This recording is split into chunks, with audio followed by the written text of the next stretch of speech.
श्रीमतीभ्यः सौरभेभ्य एव च नमो ब्रह्मसुताभ्यश्च पवित्राभ्यो नमो नमः। बहुले समंगे यकुतो भये च क्षेमे च सख्ये वहि भूयसी च यथा पुरा ब्रह्मपुरे सवत्सा शतक्रतोर्वज्रधरस्य यज्ञे भूयश्च या विष्णुपदे स्थिताया विभावशोश्चापि पथे स्थिताया देवाश्च सर्वैः सह नारदेन प्रकुर्वते सर्वसेतिना मन्त्रेणैतेनाभिवन्देत यो वै विमुच्यते पापकृतेन कर्मणा लोकानवाप्नोति पुरन्दरस्य गवां फलं चन्द्रमसोद्युतिं च एतं हि मन्त्रं त्रिदशाभिजुष्टं पठेत् यः परमसुखोऽस्मि न तस्य पादवं जगत्स्थावरजङ्गमं तां धेनुं शिरसा वन्दे भूतभव्यस्य मातरम्। पञ्चगावः समुत्पन्नाः मध्यमाने महोरधौ तासां मध्ये दिव्यानन्दा तस्यै देव्यै नमो नमः। हम महाभारत में गोमाता के कहे गए नामों का उच्चारण करेंगे। आप लोग हमारे पीछे उन नामों को बोलेंगे। श्री बहुलायै नमः। श्री बहुलायै नमः। श्री समंगायै नमः। श्री समंगायै नमः। श्री अकुतो भयायै नमः। श्री अकुतो भयायै नमः। श्री क्षेमायै नमः। श्री क्षेमायै नमः। श्री सख्यायै नमः। श्री सख्यायै नमः। श्री भूयस्यै नमः। श्री भूयस्यै नमः। श्री सर्वसहायै नमः। श्री सर्वसहायै नमः। श्री सुरभ्यै नमः। श्री सुरभ्यै नमः। श्री सुरभ्यै नमः। श्री सुरभ्यै नमः। श्री सुरभ्यै नमः। श्री सुरभ्यै नमः। श्री कामधेन्वै नमः। श्री कामधेन्वै नमः। श्री कामधेन्वै नमः। श्री कामधेन्वै नमः। गोभ्यो नमः। गोभ्यो नमः। गौ माता की जय। यज्ञेश्वरी जगज्जननी सर्वदेवमयी सर्ववेदमयी सर्वतीर्थमयी पूज्या विश्वरूपा गौ माता की जय। समृद्धि माता की जय। श्री मनोरमा माता की जय। श्री गंगा गौरी अष्टगो माता की जय। गोपाष्टमी महापर्व की जय। श्री कामधेनु शक्ति महाशक्ति पीठ की जय हो। श्री कामधेनु कोट तीर्थ सरोवर की जय हो। श्री पचमेड़ा गोधाम की जय हो। श्री कल्पवृक्ष दत्तात्रेय भगवान की जय हो। श्री तिरुपति बालाजी महाराज की जय हो। श्री जगन्नाथ भगवान की जय हो। श्री गिरिराज गोवर्धन महाराज की जय हो। श्री वेद रक्षण गो नवरात्रि महामहोत्सव की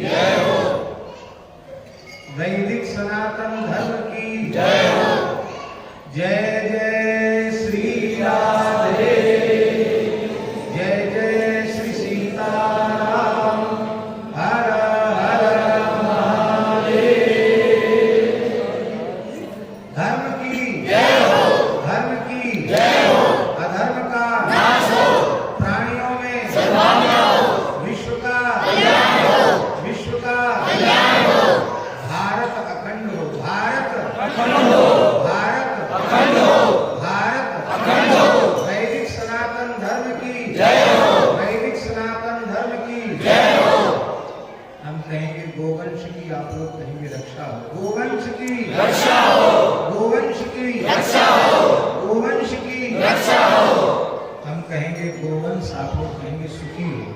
गोवंश सुखी हो, गोवंश सुखी हो, गोवंश सुखी हो, हम कहेंगे गोवंश की, आप लोग कहेंगे सेवा हो। गोवंश की सेवा हो, गोवंश की सेवा हो, गोवंश की सेवा हो, यज्ञेश्वरी जगत जननी गौ माता की जय हो, हरिशरणम सर्वदेवमयी सर्ववेदमयी पूज्या कामधेनु गौ माता के चरण सन्निधि में हम लोग विराजमान हैं। गौ माता के चरणाश्रय में हम लोग विराजमान हैं। आज कार्तिक शुक्ल अष्टमी है, सप्तमी भी है, अष्टमी भी है, आज भी गोपाष्टमी है और उदया तिथि के अनुसार कल भी गोपाष्टमी है। 2 दिन गोपाष्टमी का पर्व है। आज गोधूली वेला में आदिशक्ति श्री कामधेनु शक्तिपीठ का दर्शन करके, भगवती का अर्चन करके, भगवती के साथ शोभा यात्रा के रूप में कामधेनु सत्संग मंडप में, जहां पूज्या गौ माता का 56 भोग आयोजित है, उस पवित्र मंडप में हम लोग पूज्य श्री पचमेड़ा महाराज जी की पावन सन्निधि में, पूज्य श्री जगन्नाथपुरी वाले परमहंस जी की पावन सन्निधि में, पूज्य श्री कलसाना वाले महंत जी की पावन उपस्थिति में, थानापति जी की उपस्थिति में, स्वामी श्री सुधानंद जी की पावन उपस्थिति में एवं हमारे जो गंगेश्वर महाराज और हमारे शनि पीठ वाले महाराज और जो श्री जानकी दास जी महाराज विराजे हैं, उन संतों की पावन उपस्थिति में और दक्षिण भारत से भगवान श्री तिरुपति बालाजी की ओर से प्रेषित हमारे शिव कुमार जी एवं श्री विजय राम जी की मंगलमयी उपस्थिति में और इतने पवित्र गोधाम के गो सेवक गोप गोपी गण उनकी पावन सन्निधि में आज इस महापर्व के अवसर पर गो माता की कुछ चर्चा करके अपनी वाणी को, अपने श्रवणों को पवित्र करने के लिए उपस्थित है।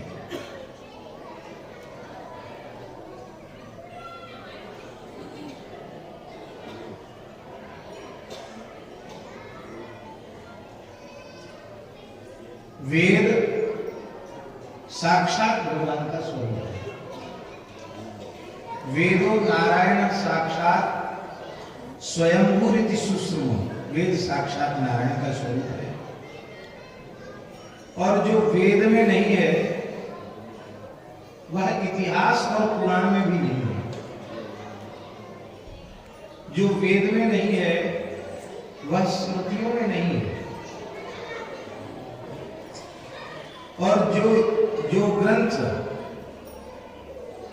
वेद के सिद्धांत के अनुकूल नहीं है, वे चाहे जितने विद्वत विषय में लिखे हुए ग्रंथ हों, हमारे वैदिक सनातन धर्म के उपासकों ने उन ग्रंथों के स्पर्श के लिए भी निषेध किया। हमारे निवेदन करने का प्रयोजन ये है कि इतिहास पुराण में वर्णित सभी देवताओं के चरित्र, सभी भगवान की लीलावतारों के चरित्र सूत्रात्मक रूप में कहीं कल्प भेद से कथाओं में भेद होता है। क्षीर सिंधु के मंथन का जहां पुराणों में वर्णन है, वहां कार्तिक अमावस्या को प्रातःकाल अरुणोदय की वेला में पंचगावक समुत्पन्ना मत्स्यमाने महोदधो तासाम मध्य तुयानंदा तस्सी देवी नमो नमः। क्षीर सिंधु के मंथन से कार्तिक अमावस्या के अरुणोदय की बेला में 5 गायें प्रकट हुई, जिनकी चर्चा आज हमने की भी थी। यह अतिशय पवित्र है, ऐसा स्वीकार करके सबने गौ माता का पूजन स्तवन किया। संपूर्ण तीर्थों ने, पवित्र नदियों ने, पवित्र पर्वतों ने, अरण्यों ने, संपूर्ण देवी देवताओं ने, ऋषियों ने, पितरों ने, नागों ने, यक्ष गंधर्व किन्नरादि ने, सबने गाय के श्री अंग को अतिशय पवित्र मान करके निवास किया। गोमय में लक्ष्मी जी ने निवास किया, गोमूत्र में साक्षात भगवती गंगा जी ने निवास किया। ऐसी पूज्या गौ माता के उपासना के रूप में ऋषियों ने कार्तिक शुक्ल प्रतिपदा से लेकर 9वीं तक की तिथि सुनिश्चित कर दी। दीपावली के ही प्रदोष वेला में, संध्या काल में भगवती पराम्बा जगत जननी श्री महालक्ष्मी प्रकट हुई और इस परंपरा को पुनः प्रतिष्ठित करने के लिए भगवान श्री कृष्ण ने जो गोवंश की उपासना करने के लिए और गोभक्ति के परम आदर्श को स्थापित करने के लिए ही जिनका अवतार हुआ था, उन भगवान श्री कृष्ण ने इंद्र के यज्ञ को रुकवा करके और गो यज्ञ, सुरभि यज्ञ को प्रतिष्ठित किया। श्रीमद् भागवत में स्पष्ट लिखा है और विष्णु पुराण में तो और अधिक स्पष्ट कहा गया कि भगवान श्री कृष्ण ने जो यज्ञ कराया वो सुरभि याग ही था, वह गो यज्ञ ही था। भागवत जी में भगवान ने कहा है कि गौ, ब्राह्मण और अद्रि पर्वत, इन तीनों का पूजन इसमें प्रधान रूप से होगा और यह मख या यज्ञ मुझे अत्यंत प्रिय है। और युक्ति युक्त भी है। कार्तिक शुक्ल प्रतिपदा से लेकर के और 9वीं पर्यंत भगवान ने यज्ञ सुनिश्चित किया था, किंतु अपने अपमान से क्षुब्ध होकर देवराज इंद्र ने सामवेद तक मेघों को आज्ञा दी और भगवान श्री कृष्ण ने 7 दिन 7 रात्रि तक गोवर्धन पर्वत को धारण करके गोवंश की रक्षा की। तो महाराज जी प्रतिपदा से लेकर सप्तमी तक 7 दिन 7 रात्रि हो जाते हैं और फिर अष्टमी को जब वर्षा खुल गई तो भगवान ने अग्नि के सहित, ब्राह्मणों के सहित, गोवंश के सहित गिरिराज जी की प्रदक्षिणा की, वो गाय की शोभा यात्रा निकाली और अक्षय नवमी को व्रत का उद्यापन किया। अक्षय नवमी के ही दिन देवराज इंद्र ने आकर शरण में आकर क्षमा याचना की और सुरभि ने भगवान का दुग्धाभिषेक किया और भगवान का नाम गोविंद रखा। भगवान श्री कृष्ण के द्वारा प्रतिष्ठित प्राचीन परंपरा दुर्भाग्य से, भयंकर मुगल काल के दुष्प्रभाव से और उसके बाद अंग्रेजी शासन के दुष्प्रभाव से और अंग्रेजी शासन के बाद स्वतंत्र भारत में गो उपासना के, गोभक्ति के संस्कार जिनमें नहीं थे, वेदादि शास्त्रों में, पुराणों में जिनकी श्रद्धा नहीं थी, वर्णाश्रम व्यवस्था में जिनकी श्रद्धा नहीं थी, ऐसे लोग इस देश के शासक बने और इसलिए गो भक्ति की जो प्रतिष्ठा इस देश में होनी चाहिए थी वो नहीं हो सकी। पर भगवान दत्तात्रेय के पवित्र संकल्प से ही इस भूमि का चयन पूज्या गौ माता ने किया। महाराज जी चातुर्मास्य करने के लिए पथमेड़ा के वन में विराज रहे थे और उस चातुर्मास्य के काल में 8 गौ माता जो तस्करी में पाकिस्तान की ओर ले जाई जा रही थी, उनको बचाया गया और वे 8 गौ माता क्या बचाएगी, हमको लगता है अष्टधा प्रकृति का प्रतिनिधित्व करने वाली गाय, भूमि रापो नलो वायु खम मनो बुद्धि रिवच अहंकार इतियम में भिन्ना प्रकृति अष्टधा, लगता है वो 5 स्थूल और 3 सूक्ष्म प्रकृति का प्रतिनिधित्व करने वाली उस मूल प्रकृति स्वरूपा अष्ट गो माता यहां विराजी, और उनकी पवित्र उपस्थिति से गोधाम महातीर्थ आनंदवन पचमेड़ा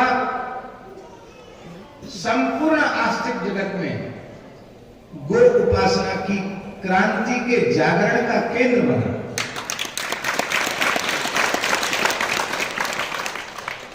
आज गो माताओं से प्रकल्प आरंभ हुआ और आज गोपाष्टमी तिथि है। जब तिरुमला में पूज्य महाराज जी का चातुर्मास्य हुआ, पचमेड़ा महाराज का, हमें भी विष्णु पुराण की चर्चा करने का अवसर, मंदिर के परिसर में जो सत्संग भवन है वहां बैठकर विष्णु पुराण की चर्चा करने का अवसर मिला, और हम लोग बार बार भगवान तिरुपति बालाजी से प्रार्थना करते रहे कि प्रभु इन संतों का आगमन सार्थक हो, आप गोमती हो जाएं। क्या किसी के मन में कल्पना थी कि ठाकुर जी इतने जल्दी इन महान भावों की मन में प्रेरणा करके इनको निमित्त बना करके और इतना बड़ा कार्य बालाजी में हो जाएगा? ये हम लोग सोचते भी नहीं थे। लेकिन पूज्य महाराज जी का चातुर्मास महोत्सव व्रत श्री तिरुपति बालाजी के अनुग्रह से पूर्ण सफल हुआ, सार्थक हुआ, जो भगवान के नित्य के भोग में पूर्ण गोवृत्ति व्यवस्था, गो कृषि अन्न और गो दुग्धान्न और पवित्र गोगव्य गोघृत, इसका प्रयोग आरंभ हुआ। हम गोपाष्टमी के पावन अवसर पर पूज्या कामधेनु गोमाता से प्रार्थना करते हैं कि केवल भीतर भोग में ही नहीं, इतना गोवंश समृद्ध हो जाए, इतने गोगव्य उपलब्ध होने लग जाए कि तिरुपति बालाजी में जो बाहर प्रसाद वितरित करने की व्यवस्था है, वो व्यवस्था भी पूर्ण गोवृत्ति व्यवस्था है। और भगवान बद्रीनाथ पूर्ण गोवृत्ति हो चुके हैं, गर्भगृह में उनकी व्यवस्था पूर्ण गोवृत्त की है। द्वारकाधीश भगवान में बेट द्वारिका में पूर्ण गोवृत्ति हो चुके हैं, और इधर द्वारिका में भी लगभग ठाकुर जी गोवृत्ति गर्भगृह में हो गए हैं। और वह निकट भविष्य में, वह समय दूर नहीं, जब श्री जगन्नाथ भगवान भी गोवृत्ति होंगे, वहां भी गोपद्यों का भोग लगेगा। और फिर जब हमारा धर्म मंडप सुरक्षित हो जाएगा तो निश्चित इस देश में ऐसा पवित्र वातावरण निर्मित होगा जो गोवंश की सुरक्षा, गोवंश का संवर्धन यहाँ के प्रत्येक व्यक्ति की आवश्यकता बन जाए, विश्व की आवश्यकता बन जाए। परिस्थितियां भगवान की दया से ऐसी बन रही है कि यदि हमें अपने अस्तित्व को बचाना है, अपने जीवन को बचाना है, तो वेद लक्षणा गो माता का आश्रय, उनकी शरण हमें लेनी ही पड़ेगी। इसके अतिरिक्त दूसरा कोई साधन नहीं बचेगा। भगवान के द्वारा प्रतिष्ठित ये महापर्व, गोपाष्टमी का महापर्व, परंपरा से होता चला आ रहा है भारतवर्ष में, लेकिन गो नवरात्रि की परंपरा विलुप्त हो गई थी। इसी पचमेड़ा गोधाम में पूज्य महाराज जी की आज्ञा से हम लोग दुग्ध कल्प कर रहे थे, और उस दुग्ध कल्प के काल में ही ग्रंथों के स्वाध्याय के माध्यम से और भगवती पराम्बा आद्या शक्ति गौ माता की पवित्र प्रेरणा से ये भाव हम सबके मन में जगा कि भगवान ने जिस उत्सव को प्रतिष्ठित किया और पूर्व काल में ऋषि महर्षियों ने जिस गौ नवरात्रि की परंपरा को प्रतिष्ठित किया, जिसके सूत्र पुराणों में उपलब्ध होते हैं, क्यों न उसे पुनः स्थापित करके वेद रक्षणा गौ माता की उपासनात्मक गौ नवरात्रि के माध्यम से पूरे भारतवर्ष में गौ उपासना की, गौ सेवा की क्रांति को जगाया जाए। और यह कार्य मनोरमा गोलोक तीर्थ से आरंभ हुआ। 2012 की बात है, 2011 से, और ये 11वां गौ नवरात्रि महोत्सव। और महाराज जी, सैकड़ों जगहों से संदेश आते हैं, लोग पूछते हैं कि हम गौ नवरात्रि कर रहे हैं। हजारों लोग गौ नवरात्रि कर रहे हैं अपने घरों में, गोवंश का पूजन कर रहे हैं, गोवंश की उपासना कर रहे हैं। इस पर्व के महात्म्य का वर्णन कौन करे? इतने से ही समझ लो कि हम भारतीय वैदिक आस्तिक सनातन धर्मी जो अनेक प्रकार की उपासनाओं में लगे हुए हैं, और उन समस्त उपासनाओं को यदि हम उनका अंतर्भाव करें तो पंचदेवोपासन में हमारे समस्त देवी देवताओं की उपासना का अंतर्भाव हो जाता है। गणपति, शिव, सूर्य, शक्ति और नारायण। और हम जब अपने ग्रंथों को देखते हैं तो हमको लगता है कि गणपति की भी उपास्या पूज्या गौ माता है,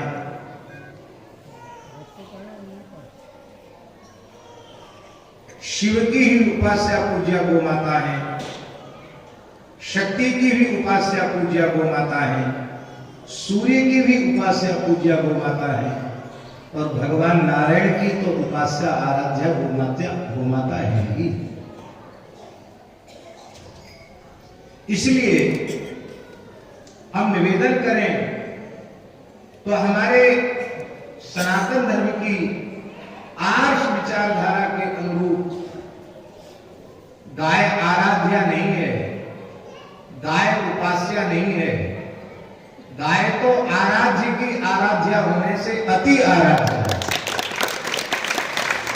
गाय तो हमारे उपास्य की उपास्या होने से अति उपास्या है।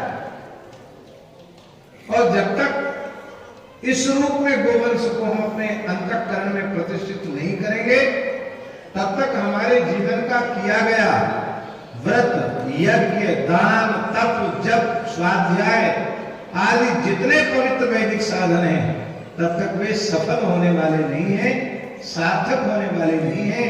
वे सार्थक तभी होंगे जब इस सिद्धांत को हम हृदय से स्वीकार करें। ऐसी पवित्र पूज्या गौ माता की महिमा है। हमारे ब्रज में तो एक बात प्रसिद्ध है ब्रजवासियों में, वो कहते हैं कि कोई भी बढ़िया से बढ़िया काम करना हो तो काऊ पंडित को बुलाने की जरूरत नहीं, किसी से पूछने की आवश्यकता नहीं। गोपाष्टमी अबुझ मुहूर्त है, आप जो चाहो गोपाष्टमी को करो, स्वयं सिद्ध मुहूर्त है। क्योंकि गर्गाचार्य जी ने भगवान के गोचरण का मुहूर्त ये शोधित किया है, और इस पावन पर्व पर भगवान ने स्वयं गोचारण किया और स्वयं ठाकुर जी ने गौ माता का पूजन किया। ऐसे इस पवित्र पर्व पर हम लोगों को गो शोभा यात्रा का, कामधेनु शक्तिपीठ के दर्शन का और इस पवित्र कामधेनु कोटि तीर्थ में स्नान का अवसर मिला। हम सब धन्य हुए, कृतार्थ हुए। भगवान से प्रार्थना करते हैं कि गौ माता के चरणों में हम सबकी अगाध भक्ति हो, भारतवर्ष की शिक्षा व्यवस्था में गाय आवे, भारत की चिकित्सा व्यवस्था में गाय आवे, भारत की कृषि व्यवस्था में भी गाय आवे और भारतवर्ष की वाणिज्य व्यवस्था में भी गाय आवे। भारतवर्ष के संपूर्ण धार्मिक कृत्यों में प्रधान रूप से गाय आवे तो निश्चित ही भारतवर्ष पुनः विश्व गुरु के पद पर प्रतिष्ठित होगा, सबकी सब प्रकार की समृद्धि होगी और इस धरती पर पुनः राम राज्य स्थापित हो जाएगा। इसी भावना के साथ पूज्या वेद लक्षणा गो माता को उनके पवित्र वंश को प्रणाम करते हुए, सभी संतों को प्रणाम करते हुए, अपनी वाणी को पूज्या गो माता के चरणों में समर्पित करते हुए विराम। गो माता की जय।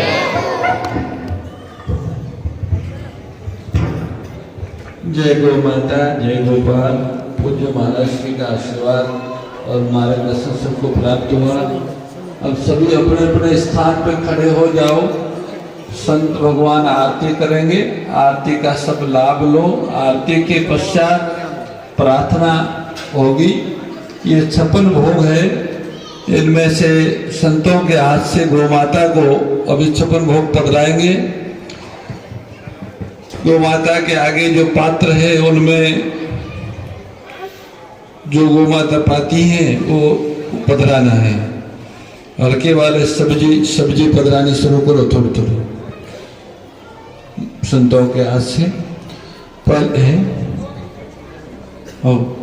16उपचार पूजन में और आरती में जहाँ हाथ से महाराज जी के हाथ से थोड़ा गो हाथ लग, महाराज जी इसी के हाथ लगा दो बस। ठीक, हाँ ठीक है। अब आप आरती के लिए तैयार हो जाए। आप पधारो।